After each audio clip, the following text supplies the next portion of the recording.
Made man here. Y'all know how I get down. We talking boxing, man. What's up with everybody that's gonna catch me on this live, man, and everybody that's gonna catch me on the playback? What's goody, you know? What's up with you, man? It's a beautiful, beautiful Saturday here in the DMV. Much love to God. Woke us all up today, man, and we can sit back and enjoy this cool ass weekend.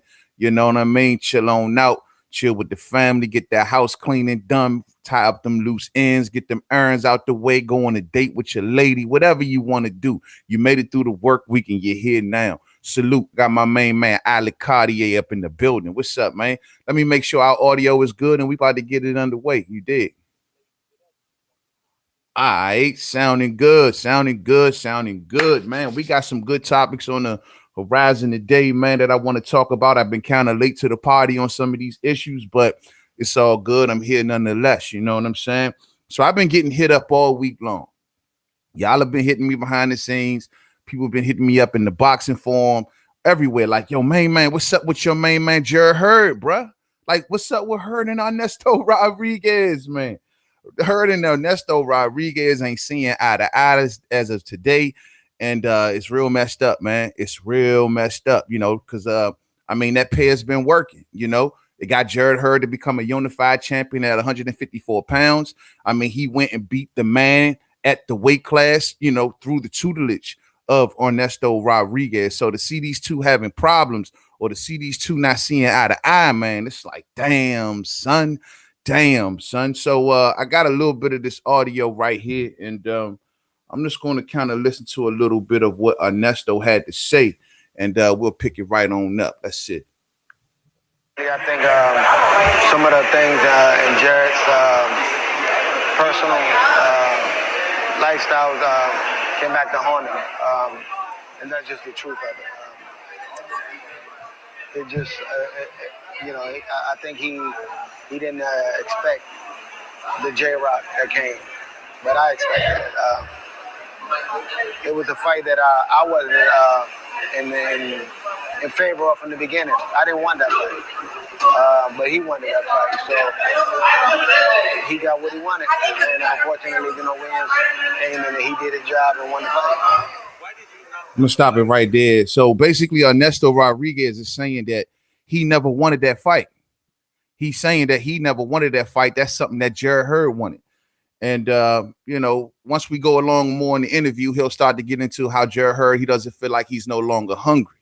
He feels as though that Jared Hurd needs to get rid of some distractions that are around him and remember how it was when he was coming up. That's according to Ernesto Rodriguez, the trainer. Now, of course, he will see things that none of us will see. He knows how the camp is going. He knows if Jared Hurd is becoming, you know, being distracted or one way or another. Now, I will say this coming from the DMV. You hear absolutely no stories, nothing in the news, nothing in the newspaper, nothing. You know what I mean? You hear no stories of Jared Swift Hurd around this town doing stuff he ain't got no business doing. You don't see stories about Jared Hurd in the nightclub fighting. You don't see Jared Hurd talking about he done knocked up 4-5 strippers. You don't see Jared Hurd ripping and running and doing stupid shit, getting caught up for drugs or anything. You know what I mean? Like, you don't hear a peep about Jared Hurd in this town unless he's fighting. So let's just say, I mean, and I don't know, I ain't throwing nobody under the bus, but you put that in comparison to say like with Tank Davis, and we've heard endless stories about Tank, you know?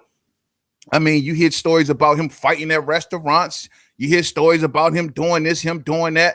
You know, you don't hear those type stories about Jared Swift Hurd. All you hear about Jared Swift Hurd outside of the ring is how much of a good guy he is, how humble he is, how mentally strong that he is. So, I mean, I'm not saying what Ernesto Rodriguez is saying is wrong.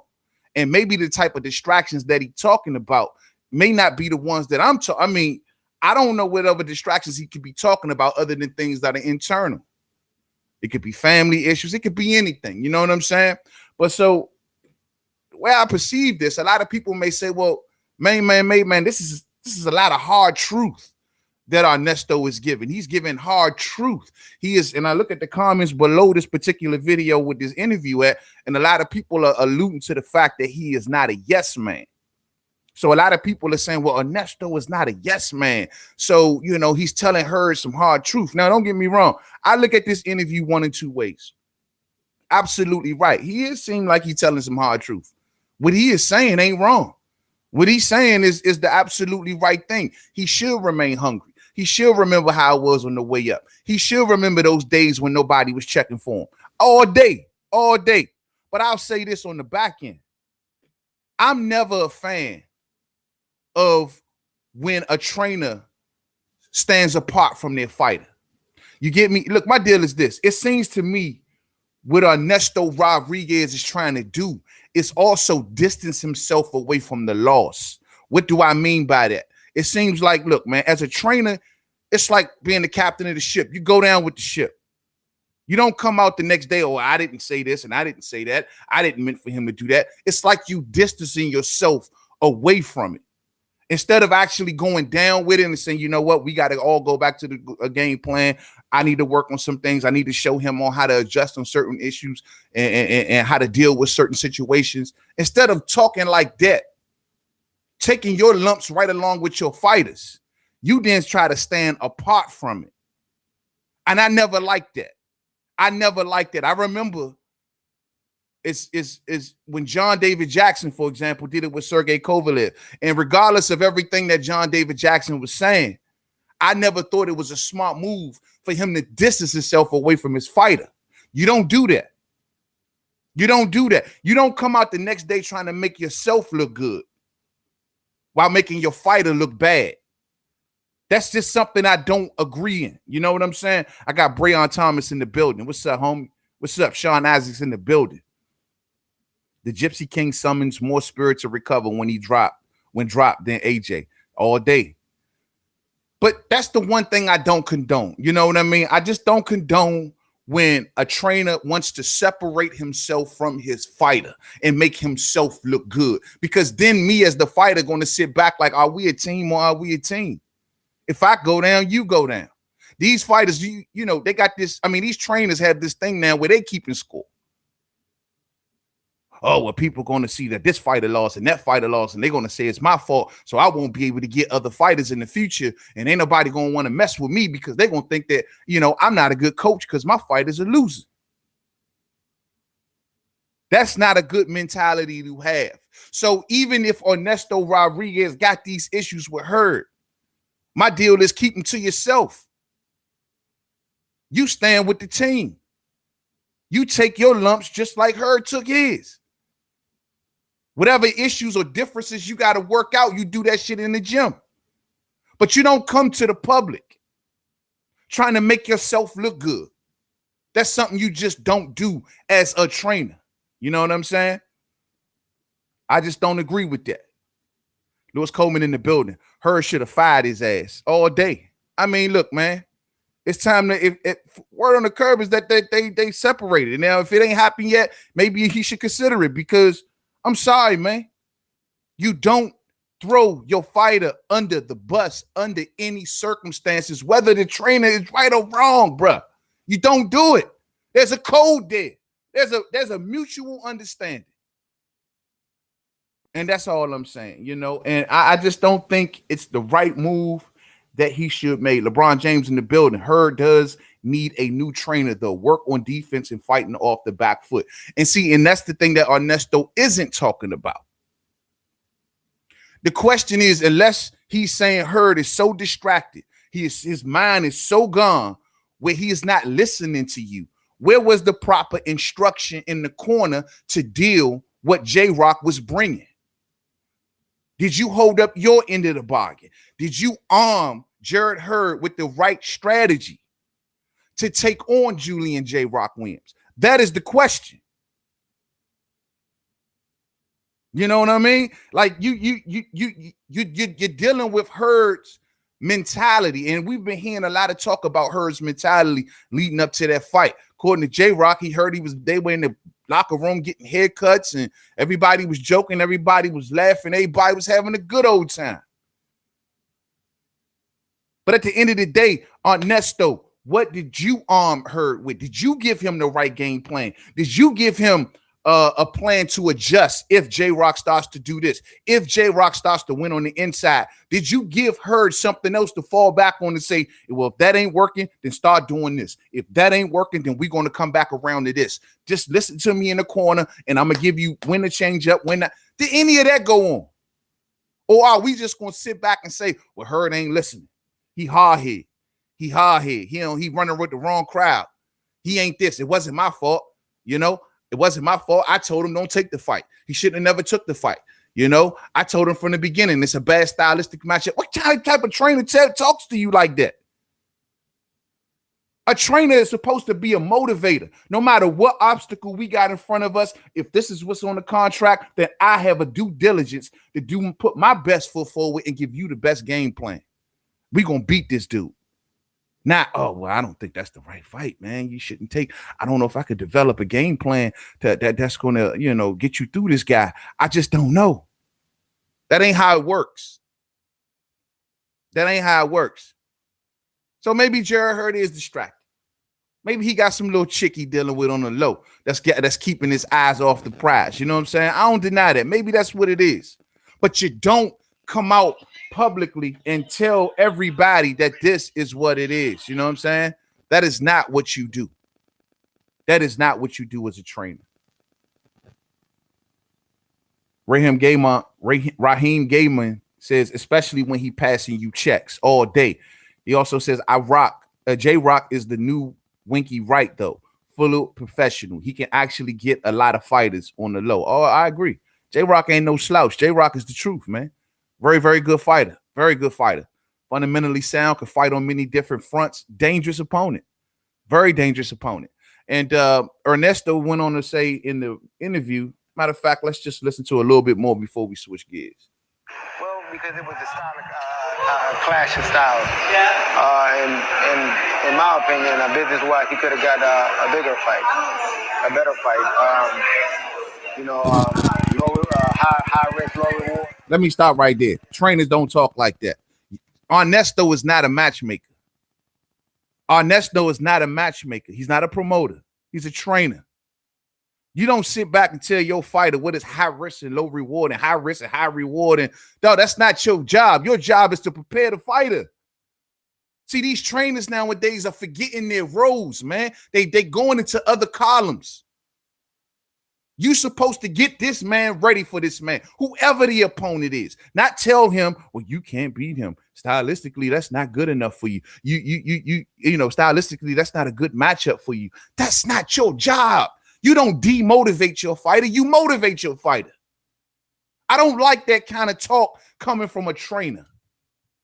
Promoter, manager, matchmaker, whatever. That's their gig. Your gig, get them prepared, develop a game plan. So that's why I say I'm not on board with a trainer doing this, man. These trainers need to know their role. That's why I respect Virgil Hunter so much. Virgil Hunter don't tie himself up with this type stuff. He don't get himself into the business talk. He don't know. It's okay. This is who it is. It's fine. Whether I agree with this opponent or not, or whether I think you should be, that's not my position. My position is to get you ready for this fight. That's how a trainer is supposed to talk. Not who's A side, who's B side, and who's, you know, this and who's that. Oh, this is a bad style for you, so you shouldn't take this fight. It's going to have me as a fighter going into this fight like, do you got what it takes to get me through this? Because you seem like to me, you shaky. You're a little shaky, cuz. And I don't do shaky in my training camps. I'm telling you, man. That's how it's supposed to be. You don't sit back and give all of these extra addings as a trainer. That's the opponent. Great. I'm gonna get as much tape on them as I can. Y'all just tell me who it is. That's all I care about. The money, the split, make sure my cut is in there. That's all I ask. Everything else I ain't got no knowledge of and don't want to know. Just tell me who the name is. That's a trainer. Not no A side, B side bullshit.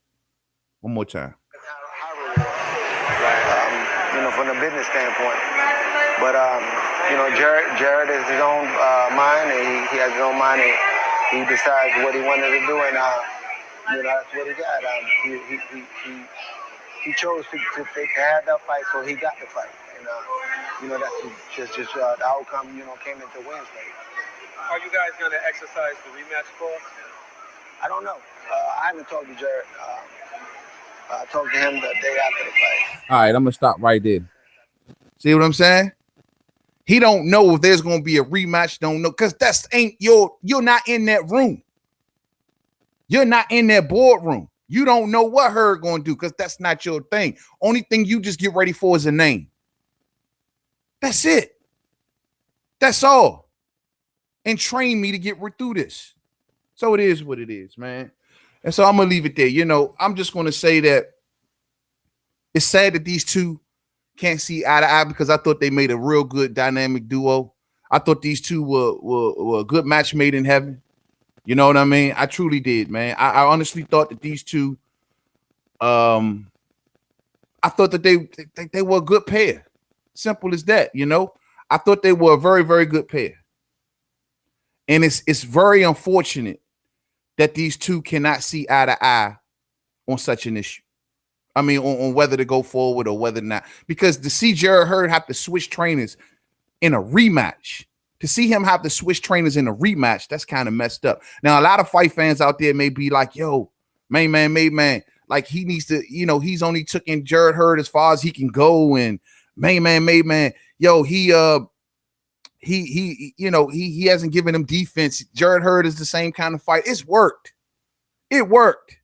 He's motivated Jared Hurd enough for you to know that it worked. And it got them to be a unified champion. So it's very unfortunate. It's very unfortunate. You know what I'm saying? It's very unfortunate. Let's see what y'all talking about. Lewis Coleman says, Tank Trainer says he ain't a matchmaker or none of that. My job is to get you ready to fight whoever they put in front of you all day. All day. You know what I'm saying?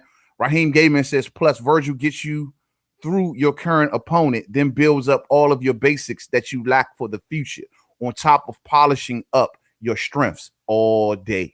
John DeJean says Hurd should go to 160. He got unfinished business at 54, man. He got unfinished business at 54, in my opinion. I think he should stay right there and tie up those loose ends with J-Rock and Jamel Charlo. I mean, going to 160, if he can still make the weight class and it ain't, changing him in no way or shape, form, or fashion, I think it's a good deal. I think it's a good deal. You know what I'm saying? So we're going to move on to the next topic, and that is Manny Pacquiao is extremely, extremely pissed. You know what I'm saying? Manny Pacquiao is pissed. So with Manny Pacquiao, according to Boo Boy Fernandez, Manny Pacquiao is pissed off at the comments of Keith One Time Thurman, and Boo Boy says he has not seen Pacquiao this pissed since the Irk Morales 2 and 3 fights. You know what I mean? So Pacquiao is pissed because Keith Thurman ran around saying he's going to crucify him. Keith Thurman runs around talking about God and retiring him and sending him away from boxing and basically knocking him off the face of the earth. And this supposedly got Manny Pacquiao all pissed off. According to Keith Thurman, he says Pacquiao wants and I quote, Pacquiao wants a challenge, and I'm very grateful to be sharing a ring with the legend. If you understand boxing history, you know that times change. I believe boxing is in a new era. Come July 20th, Pacquiao will disappear. He'll always be remembered in the sport, but I'm doing to Manny Pacquiao what he did to Oscar De La Hoya. Damn. Then this prompted Boo Boy Fernandez to come out and say, and I quote, he is really mad. He was furious because of Thurman's statements at the press conference that after the fight, Manny will disappear from boxing. I already felt it when we first worked, since the day I arrived from Bacoil early this week. He tried to repeatedly do what I suppose would be what he'll do come fight night. And then he goes on to say, but during our preparations for Irk Morales 2 and 3, he was angry with his rival, and he recalled up to the day of the fight, he showed his anger. Manny felt such Thurman statements like crucifying him and erasing him from the face of the earth were disrespectful, not only as a Filipino, but on God himself. Damn, end quote. So clearly Manny Pacquiao was pissed. That don't mean nothing. You can be pissed. You can be mad all you want, Manny. Much love to you and everything you've accomplished in your career. But you, sir, are now meeting the final level. Do you know what that means, Manny? You know what that means. So you thought you were doing yourself a favor, Manny, by getting away from Earl and not having to go and face Earl because, you know, when you walked up in that ring, you looked like you had shaky boots. I heard your ankles knocking all the way over here in the DMV. You did. And, you know, you got shaky boots. So you thought since, I'll choose Thurman, you know, he didn't look too good against Josecito Lopez. Yeah, maybe this is the best chance for me. He's a name, you know, all the whole nine. You chose wrong, Manny. You chose wrong, homie. Because guess what? You could be mad all you want. And if Keith feel as though he got you frustrated and angry, that means he in your head.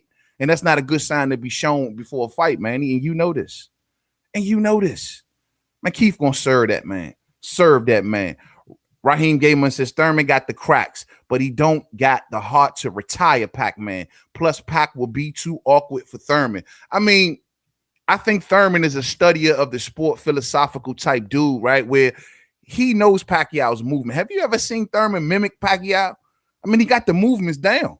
And that's half of the battle going into a fight with Manny Pacquiao. Getting down his movements, getting down his feints, watching for that straight left hand. These are all of the things that, of course, a boxing mind like Keith one-time Thurman is going to be watching out for. They're going to be watching for that straight left. He's going to be looking at Manny's feints and his movements. He knows Manny is patternish, throws those 3-4 punch combinations. And I can't think of a better timing fighter at welterweight, aside from Danny Garcia, than Keith Thurman. The final level. I think it's going to happen. So, Manny, you could be mad. It's unfortunate, but you could be mad. That's fine. Being mad is something that Keith would like to hear. But, Manny, I think it's time, bro. I think it's time. All of y'all out there, because I've seen poll after poll, including the ones that I've done, are running around saying that Manny Pacquiao is going to beat Keith Thurman. Every poll. I'm sitting back like maybe if we're lucky, Keith will come in as the underdog, and I can win me some money. But at the end of the day, y'all tripping, man. Anybody who thinks Pacquiao going to beat Keith Thurman, I love Manny. I do. I'm a huge fan and everything that he's accomplished. But I know when too much is too much. Too young, too strong. Keith Thurman is heavily motivated for this fight. I'm sorry, from a skill set point of view, a lot of people seen what Josecito Lopez did and think that, you know, that one round is the one thing that they judging off. Not buying it. Not buying it at all. You know what I mean? Watch him. Akbar says, Hurd Manny got a sprained ankle. I don't know. I didn't hear that, man. If he got a sprained ankle and approaching the Keith Thurman fight, it's a wrap, Cap. He is going to need his movement. He is going to need to be able to switch angles whenever he can. Without his angles, him coming in from his known angles, you know, hey, man, that's going to be a problem. Raheem Gayman says Thurman got, I already read that. Lewis Coleman says, hey, Raheem, in the first couple rounds, Thurman will go for the knockout. Thurman going to be throwing straight right hands all night, all day, Lewis, all day. I think it's going to be a timing fight on Thurman's part. He's going to be timing those right hands and turning Manny Pacquiao. He is going to take a blueprint from out of what Mayweather did. Because everything that Mayweather emulated against Pacquiao, Thurman is capable of doing. Everything that Mayweather did, Thurman is capable of doing. And that is keeping the distance, keeping him on the outside of the jab, staying away from the left hand, constantly moving him, constantly turning. And it's it. It's it. Manny going to get frustrated with the distance. Manny's going to get frustrated with the fact that this dude is fighting from range and the fact that this guy is constantly moving. It's going to be, I'm telling y'all, man. I mean, I love Manny, but it's time, man. It's time.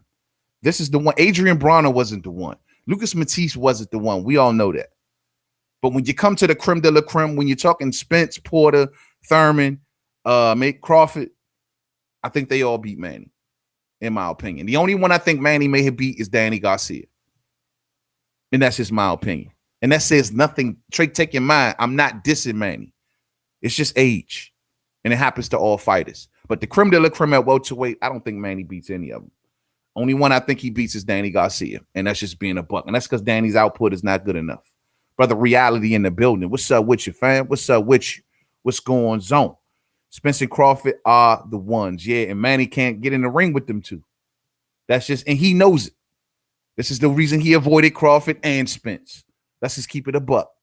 Manny knows it. So I think he thinks by picking Thurman, that maybe this is the only chance that he got at the top. Danny's tied up with Mikey Garcia right now. Spence's now got the Porter fight, but he didn't want no smoke with Spence anyway. Spence was waiting on him. You know, I truly think Manny wanted Mikey, and Manny just didn't get Mikey. But that's just what I think. But it is what it is. So you could be pissed off all you want, man. You can be pissed off all you want. You're going to let Keith Thurman know he in your head, and he going to keep his foot on the gas, and this is stupid. Never let your emotions be heard by the public, boo boy. Get it together, homie. Get it together. All right, man. Moving on to the very last topic. The very last topic. Yeah, Danny fighting Mikey Garcia. That's the word on the curb, Raheem Gaiman. It seems as if that they looking to make a fight, and they looking to put it on pay-per-view. So that's the fight that they're looking to finalize. That's the talk, or should I say the rumor mill. Nothing official yet, but that's the talk that they in negotiations. They trying to work out something, Danny and Mikey. That's going to be something, and on pay-per-view. And so, you know, got a lot of people wondering, how is Mikey Garcia going back on pay-per-view, and Earl Spence isn't, allegedly. You know what I mean? So we'll see. But we'll see. All right, moving on. Can Earl beat Andy Ruiz for those 3 belts? Shit, let his fan base tell it. He can beat everybody. He can beat Andy, Deontay Wilder, and and AJ on the same damn night. You know what I mean? All right, look here, man. Last but not least, word on the curb is that AJ got memory loss.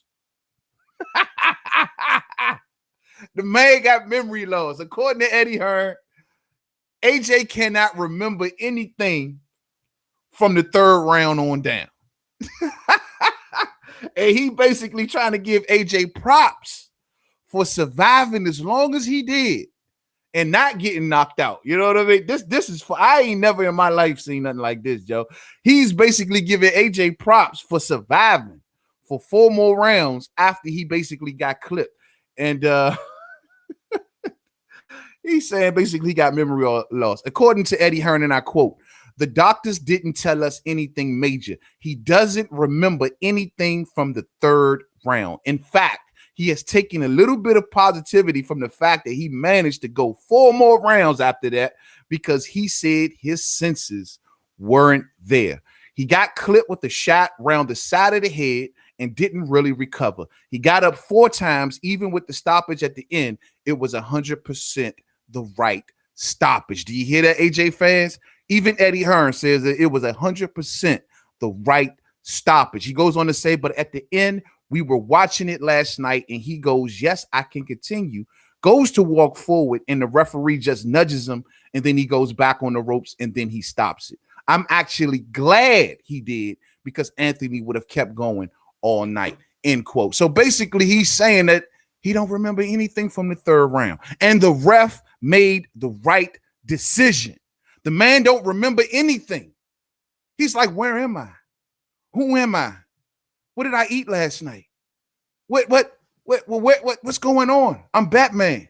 Like, if Andy Ruiz hits you and you don't remember nothing from the 3rd round, if Deontay Wilder hits you, you're not even going to remember your mother's name. If Andy Ruiz hits you and you don't remember nothing from the 3rd round, if Wilder land one of those infamous from Mississippi, from Tuscaloosa, Alabama, right hands from Alabama, you going to sleep. You going to sleep and you won't remember nothing. Sheldon Holmes in the building. What's up, homie? What's up with you? I'm like, damn, son. So Andy Ruiz literally gave AJ memory loss. God damn. That was a hell of a shot. That was probably the most beautiful shot in boxing this year. I can't think of a better shot that was landing on an opponent that just gave them problems like that. Like, y'all make it think of something, maybe a body shot someone did or something like that. But Slim, this was the most potent shot that I've seen land all year in any, and I'm talking better than one punch knockouts, because this one took all senses and coordination away from your opponent. The man couldn't recover for 4 rounds, and then he has memory loss. That's crazy. That is crazy, son. That is crazy. Devin Haney's KO was nice. Devin Haney's KO was nice. And also Wilder on Brazil was nice. But those were instant lights out, one punch knockouts. This was a punch that took all ability, all superpowers away from your opponent. Your opponent had no more superpowers. You took the Hadouken away from Ryu. You took the Come Here away from Scorpion. You did. You took the All Yugen away from Ken. Hey, he took everything and he dismantled AJ with one punch. And the man could not see through the fog after that. That's crazy. So hats off to Andy Ruiz for landing such a beautiful, beautiful shot. Beautiful shot. Would love to see him redo that shot in the rematch. But it was a beautiful, beautiful shot, man. Yeah, he took that Hadouken away from him, Mo. Like, AJ had no weapons. He couldn't defend himself from a fruit fly after Andy Ruiz hit him with that temple shot. Like, it was, any of us could have walked into the ring that night and knocked AJ on his ass. It is after Andy Ruiz landed that shot. I could have sent my 15-year-old nephew up in that joint. He would have knocked AJ out after Andy Ruiz landed that shot. You know what I'm saying? Like, it was a wrap, Cap. And now Eddie Hurd is saying that he don't remember anything from the third round. Man, if you know, somebody in the post interviews would have said, do you remember your name? And that fool would have said, yes, I'm Thor. Hey, shorty, he probably would have said that. Like, he wasn't here nor there. His mind was gone. He was on shaky legs and no mind, nothing to defend himself. He needed a designated driver to get home.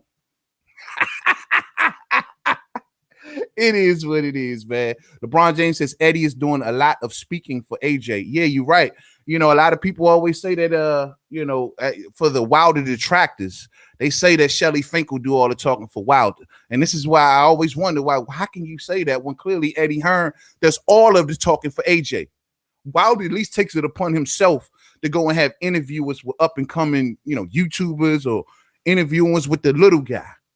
As for this dude, he don't do any of that shit unless Hearn tell him to. Unless Hearn tell him to. So when people act like, you know, Shelly Finkel was controlling Wilder, I see Wilder doing way more talking on his own than what this dude do. Unfiltered at that and unchecked. So it is what it is. You know, it is what it is. But this is unfortunate. So hopefully AJ will get his memory back by the time the rematch comes around. I don't know. Word on the curb is that AJ is still buzzed. Here we are a week away from the fight, and they say AJ still ain't walking straight. They say he ain't on solid foods. You know what I mean? He just sitting around playing video games all day, farting and shit. Like, he ain't got no motivation right now. You know what I mean? So it is what it is, man. It is what it is, man. You know what I mean? Marcus Davis says Andy Ruiz Jr. hits hard. Yeah, man. Must hit like a Mack truck, bruh, because my man can't remember nothing. Yeah, man. Raheem Gaiman says, I'm a day it. I think Joshua is a hype job. He was a project. He was built. He was made to make money, and he was made to get the world's attention. A lot of money and a big machine was put behind him to make sure that that's what he was. Now that invincibility has been cracked, he has to come back down to earth a little bit more, and things got to get more realistic. You know, like they talking about this rematch. Word on the curb is Eddie Hearn saying that AJ is open to a fight here in America. I think that's the way to go. It's just the way to go. You lost in front of the United States audience. They try to win in front of the United States audience. You know what I mean? You got to get over the fear. It's like falling off a horse. You don't get back on that horse, you get horse phobia or whatever the fuck. You get something like that. You know what I mean? Sheldon Holmes. Okay, Raheem Game is on. Remember, he was supposed to make a mega match with Wilder. Yeah, well, he had to get past the initial test of getting into the American shores and becoming a success story. Well, he's been set back. Now the American public is laughing at you like, this is your king? This is the one y'all sent over here? This big, strong, muscly dude who gets knocked out by a short, fat dude? This is your king? The hype is done. Now you got to come over here and prove. You see Andy Ruiz feeling real courageous, like I need 50 million. he ain't gonna get 50 million, nowhere near 50 million. He knows it, but maybe he's putting back on AJ the same thing. You know, he's asking for it, seeing if they're going to send it, and he will accept it. You know what I mean? So it is what it is, man. It is what it is. But yo, man, Ruiz must hit damn hard. I mean, to knock a man's memory out, and not to have a man remember the biggest fight of his career, the biggest loss of his career. He don't remember nothing. He blacked out. He just was fighting on instinct. He didn't know who he was coming or going. They had to help him home. You know, everyone had to pack his bags for him, the whole nine, man. He couldn't hold nothing. They say he was slobbering from the mouth. He's just done right now. He's just done. So it is what it is. So, yo, man, y'all go out there, enjoy y'all day. I think we got some fights on tonight. I seen Zab Zuda look terrible last night. Shout out to Zab Zuda for keeping hope alive. You know what I'm saying? It's a wrap for you, Zab. Go sit your ass down. I hope you were smart with your money. You gave us a great career. I don't want to see you in the ring no more, Zab. Stay out the ring. Zab Zuda, stay out the ring. It's a wrap, Cap. You know, the crazy part is, and to anybody who don't know, I'm cool with Chop Chop Corley. And for word on the curb is that Chop Chop Corley, he wants to fight Zab Zuda. Chop Chop got a shitload of losses. Zab got a shitload of losses. Zab told Chop Chop to come up with the money and they'll make it happen. That'd be a good fight of the OGs, reminiscent of the fight that they had back in the day. So, Chop Chop from my hood, man. Chop Chop from my hood. We used to see Chop Chop walking on the rip, man, with the belts. Real shit. Like coming on the rip with belts. He had the belts around his waist on the rip. I don't want to talk too much. But I will say Chop Chop wants smoke, Zab. If you want some smoke, get Chop Chop Corley that smoke. He's been wanting you for a minute, ever since y'all first fight. So there you go. But it is what it is. So much love. Go out there, enjoy y'all weekend, man. Maybe we'll get back up on here a little later on, man. Appreciate for y'all for rocking with me off the early. I know it's a little early and I know it's Saturday. Y'all got things to do. So much love to each and every one of y'all. I will see y'all tomorrow on We Talking Boxing, our Sunday episode. Every Sunday, every Wednesday. For those of y'all who just hear me for the first time, you know what I mean? We do it every Sunday, every Wednesday. We Talking Boxing. Hit the thumbs up for me on the way out if you didn't hit it on the way in. Much love to each and every one of y'all. Keep hope alive. Keep watching the sport. Keep supporting. You know what I'm saying? And yeah, man, y'all know I'm riding with you. To the next video, Main Man Made Man. Don't forget to subscribe. Twitter, Made Man 511. Facebook. Oh, before I go, and let me do this on camera. We will be giving away some prizes real soon. I've been doing real good, far as when it comes to this eBay and this Amazon thing. For those who don't know, I do that.